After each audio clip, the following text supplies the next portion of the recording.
Welcome back to my channel. It is Candace with a K here, where I normally talk books, beauty, and kicks. 2023 is now in our rearview mirror, and I was blessed enough to get through 48 books. Can you believe that? 48 whole books. And so in this video, I'm giving you my best, kind of just breaking it all down and sharing which books I would highly recommend you add to your growing pile of reads. So if you're interested, please keep watching. So in this video, I am going to give my favorite thriller, my favorite romance, my favorite debut, also my fave 5 of 2023, and then I will share a couple of ARCs, advanced reader copies that I've already been given that I hope to read before their publication date, so that I could tell you whether or not you should add those to your list as well. So let's get right into it. I'm going to start off with my favorite romance books. I have realized and stepped fully into my romance bag because I love those the most. Those are the books that I find the most joy in. Those are the ones that I find myself reading the quickest. And those are the ones that I find myself gravitating to. So it was very hard to narrow it down to just one. So I'm going to give you my favorites of the year. We're going to start off with The Thing About Home. Now, The Thing About Home was really a warm hug. Rhonda McKnight did such a good job of introducing the characters, setting the plot, but also giving us those nuggets and that feel good feeling when you're reading a book about love. So ultimately, the main character in the book had a very public meltdown because she was like this influencer and she had to return home, which was getting back to her roots in the South, where she ended up kind of falling in love by happenstance, but also rediscovering who she was, some of her background. I think it was a great way of interweaving how you can come into yourself, but also find love. Now, another book that I really liked that I don't see talked about enough is Mickey Chambers' Shakes It Up. I think this was one of the cutest romance books. It's everything a romance book should do. It gave us a whimsical but also a realistic plot. So Mickey needed a second job because she needed to pay her bills. So she started working at a bar. It gave us a very direct love interest, her boss. It gave us a, that longing and desire feeling that you get. But it also gave us the subplot of her being his teacher. So it was just everything that you would want out of a romance because it was such a good read, but also all the elements were there. Now, the last two romances that I really enjoyed came from my holiday Black romance TBR, and that is The Holidays as well as Snow King Catches a Snowflake. So with The Holidays, it just was one of those books that made you feel good. It was cute.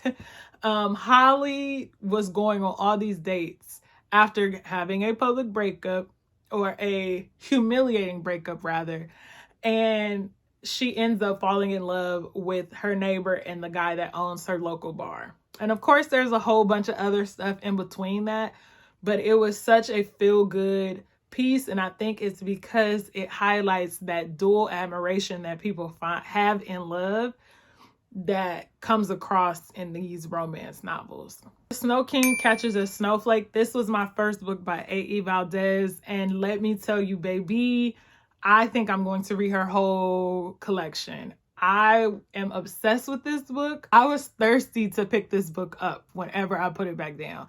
Like, I needed to know what Noelle and Snow were doing. I know they was up in that cabin, but what were they doing? I breezed through this book because I enjoyed it so much. So Noelle just had a breakup as well, and she needed a getaway during the holidays. She booked herself a cabin. The cabin just so happened to be double booked with this man named Snow King, and you know the rest. Ate it up. Aside from just being this lover girl, I also have an affinity for thriller/mysteries, and I read two really good ones this year. The first being None of This Is True by Lisa Jewell. And I think this book is so good because at the end of it, I still don't know what is true. It don't get no better than that. I'm telling you, like, a book doesn't get any better than that. I am still left questioning what is even happening at the end of said book.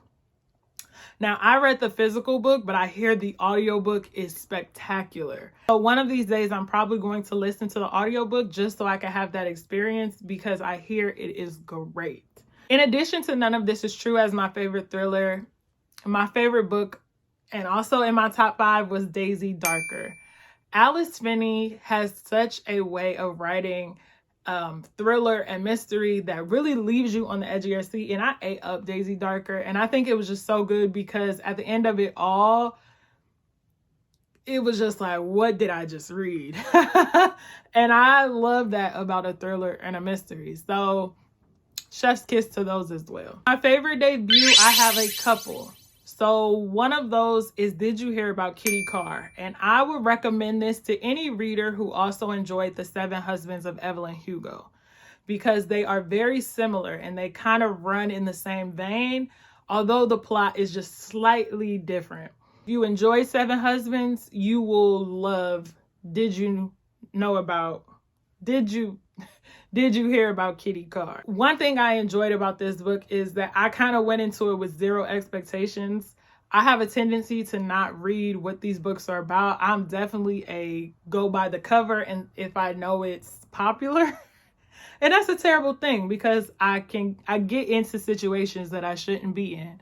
However, I just saw a woman on a cover and it gave Hollywood glamour, and I read it, and that is what it gives. But the underlying plot of it all is really magnificent and really nuanced, and I would love to discuss it in detail, which I might do a video of, because I need to kind of still get these emotions about that book out. But I don't want to give any spoilers away, and so I would just say read it. The book that I enjoyed that was a debut this year was Mame. Hope I'm saying that right. I listened to this one on audio, and I feel like the audio definitely influenced my experience with the book. Left me feeling kind of like understanding and empathetic of the main character, of like you trying to come into your own, but yet your past is still holding you back. And so I really sympathized and empathized with that character for those reasons. Whomever read the audiobook did a spectacular job, and it really wholeheartedly dictated my experience with that book. The other book that I enjoyed as a debut was Black Candle Women, and that is because I'm a Los Angeles native. The book was set in Los Angeles, but it also had these ties to New Orleans, and New Orleans is finally on my travel wish list of 2024. It's booked. I'm finally going to be able to go. Loved the interconnectedness of it. I'm always here for a multi-generational story because there is such nuance to Black womanhood, and I feel like it should be discussed at all levels. And so I'm gonna always eat up a multi-generational Black womanhood story. It's that simple. Now to do my top 5 of 2023. Yeah! Now, there are no particular order because ranking them would be criminal. So I'm just going to run them off on my fave 5 because I couldn't just pick one. Starting off, I ended the year by reading Lessons in Chemistry. I enjoyed this book so much because the writing was spectacular. It was such an easy read. I ended up reading it in just 3 days, but it also was like I was sitting in the room with Elizabeth Zott. That's how good the writing was. Like, I could feel everything. I could see everything. I could visualize everything. I could see what the show was going to be like. It was just such a good read for me. I enjoyed it thoroughly, and now I see why it won so many awards. I see why it was adapted to screen. I get it. I get it wholeheartedly. One of my other favorites this year was House of Eve. Now, I saw this book everywhere, and I finally was able to get a copy from my library, and this is such a well-written story that Miss Johnson, if I ever catch you in the street, I am going to sing your praises, because the way there are these dual narratives of women essentially experiencing the same things, but from two completely point of views, that then comes back together full circle, because you know I love a book with an ending. A lot of books end, but a lot of them don't have an ending. Catch that tea. Other favorite of this year was Yellowface. Yellowface deserves all its praises because It is something so crafty about what the author did. The author's mind is sick, okay? So as I was reading Yellowface, I kind of just was like, oh, okay. When I realized that the author was an Asian woman writing from the perspective of this white woman's guilt, I said, oh, she's a genius. Because she wrote it so well that I could have sworn that was a white woman writing that book.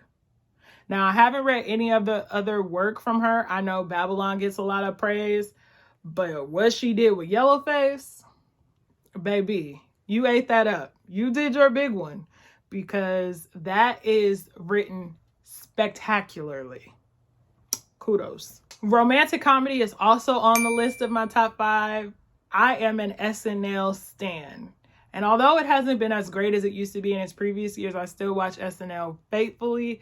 And something about reading the back, an imaginative back end of this show was just so refreshing and like fun, but also seeing this romance blossom and it in fact be a romantic comedy was also great for me. One thing I don't like is when reality is too real. And so some books had put COVID in, and I don't really like to talk about COVID. COVID was like, we want to like Men in Black zap that whole time frame from our lives. But the author did a good job of interweaving COVID without making it about COVID. And I think that is also excellent. If you're going to do it that way. But the writing, superb. Comedic timing, superb. Storytelling, superb. Get it. I can't say this enough. I loved Daisy Darker. Loved it, loved it, loved it. It is in my top 5 because that is a story that I'm going to reference of all time, simply because it takes a very crazy person to write something like that. Alice Finney, I ain't calling you crazy, but baby, you might be. And that is okay with me because you've given us Daisy Darker. I read Good Bad Girl or something like that. I hear Rock, Paper, Scissors is good too. That's on my hopefuls of this year. So keep them coming.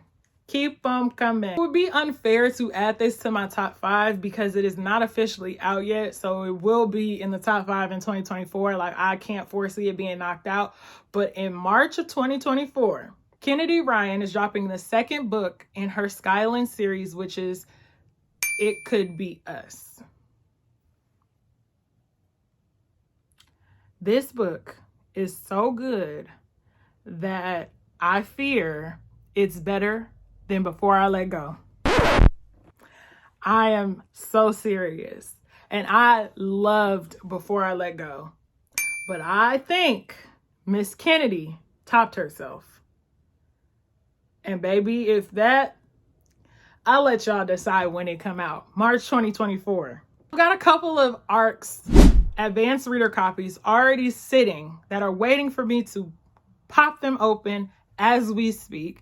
And I'm hoping to get to some of them in the next month or so. So if you are interested at all of hearing my reviews on any of the books I read, be sure to hit that subscribe button. Of the 2024 ARCs that I already have include Brooklyn by Tracy Brown.